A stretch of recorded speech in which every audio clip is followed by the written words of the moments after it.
Welcome back to another episode of Rock Boys Football, 12:30 Eastern Time, post Pac-12 championship. And Pac-12 championship, phenomenal game. One thing I would never let happen is USC's new defensive coordinator hire get swept under the rug. Want to take some time, talk about D'Anton Lynn, what he's going to bring to USC. This is a defensive coordinator search that we've talked extensively about, right? Took deep dives into guys like Tony White, Jim Leonard, even D'Anton Lynn. Now that we know D'Anton Lynn's the guy, I want to take a deeper dive into D'Anton Lynn, what he's bringing to USC. And I'll start off with this, an absolute home run hire. And there were a lot of candidates on USC's big board that were really good hires, right? Jim Leonard, Tony White, D'Anton Lynn, I put up right up there with all of these top candidates. You look at what he did at UCLA in just 1 year of being there. Completely flipped around that defense into one of the best units that you saw, not only in the Pac-12, but in the entire country. If you're a USC fan, you have to be absolutely fired up about D'Anton Lynn coming to USC. Again, a guy that we've talked a lot about when I'm talking UCLA. I'm highlighting D'Anton Lynn. Really excited to get into this one. Before we do, again, just want to say thank you to you guys and a special shout out to the USC fans. This is a program I've loved talking about, but the amount of support through the thick and thin, the highs and lows of the season, you guys have always shown a ton of love, a ton of support to the boys. If you guys do enjoy the content, consider subscribing to the channel. Eyes towards transfer portal season. Now that you know who your DC is, you're going to get active in the transfer portal, bringing in that personnel. Going to be covering all the roster moves as well for USC again. Appreciate you guys rocking with the boys. One of the teams and fan bases that I've just had a blast talking with in the comment section. And without further ado, let's get into D'Anton Lynn. Before I get into D'Anton Lynn, talk about the background, talk about what defense he's going to bring to USC. I want to talk about what USC was missing, on the defensive side of the football. And that's two really big things, right? One, player development. The talent was not the problem for USC in 2023. And I think a lot of us maybe gave Alex Grinch a slide in 2022 saying he just needs more players in the transfer portal. Well, he got those players.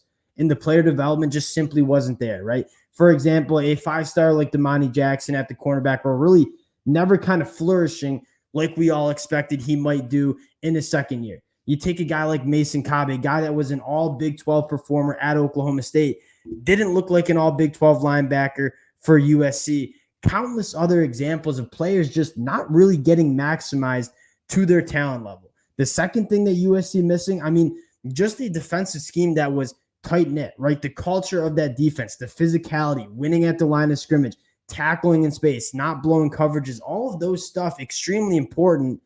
Just kind of absent for USC. Now, this gets us to D'Anton Lynn and what he's bringing to the USC Trojans, and you got to start up front.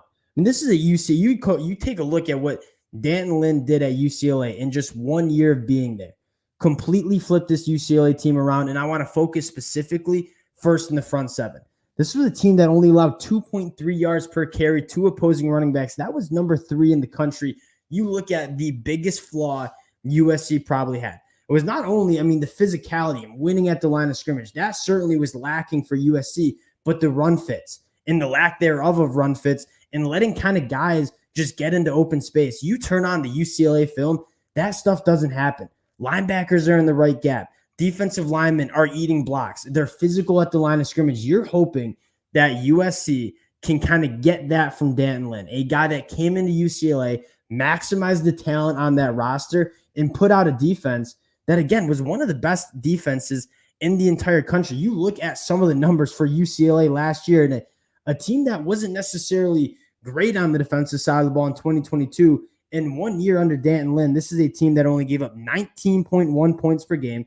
That's top 17 in the country. In a Pac-12 that had a lot of good offenses, only 4.4 yards per play. That's number 7 in the country, so not giving up the explosive plays. Obviously, we talked about the rushing attack. USC fans experienced that firsthand. USC ran for 3 yards all game against UCLA, a USC team that was running the ball really, really well heading into that one.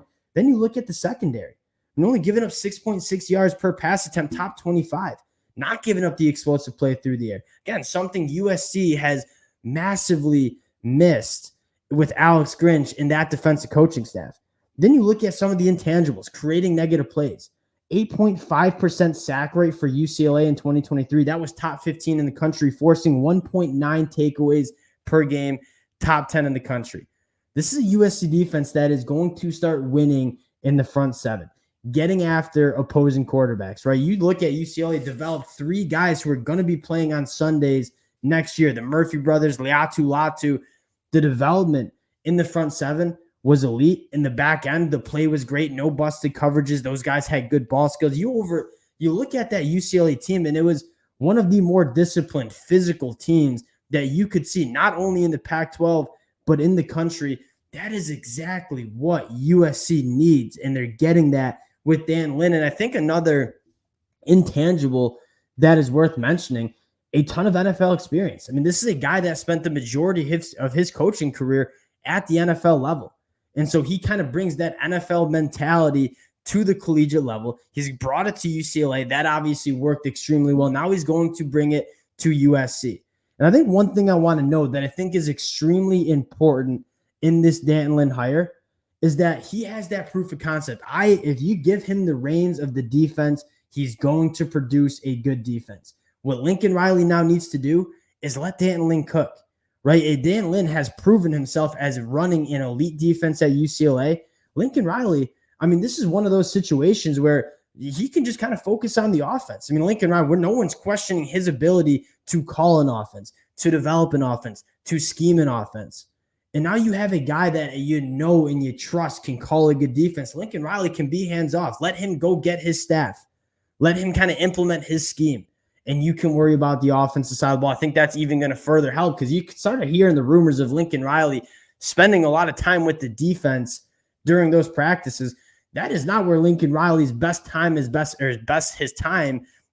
served.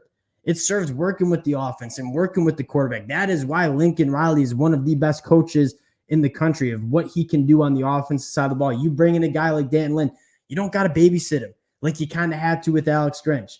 Let him take this defense, implement his scheme, develop those players, bring guys in through the transfer portal. And this USC defense, there is no reason it should not take a meaningful step forward going into 2024, into the Big Ten. Another thing worth mentioning is you wanted some physicality in the trenches. You wanted a defensive coordinator that's shown they can stop the run and play physical. Dan Lynn has showed that. That was a UCLA defense that looked like a Big Ten defense, and that is what you want at USC under D'Anton Lynn.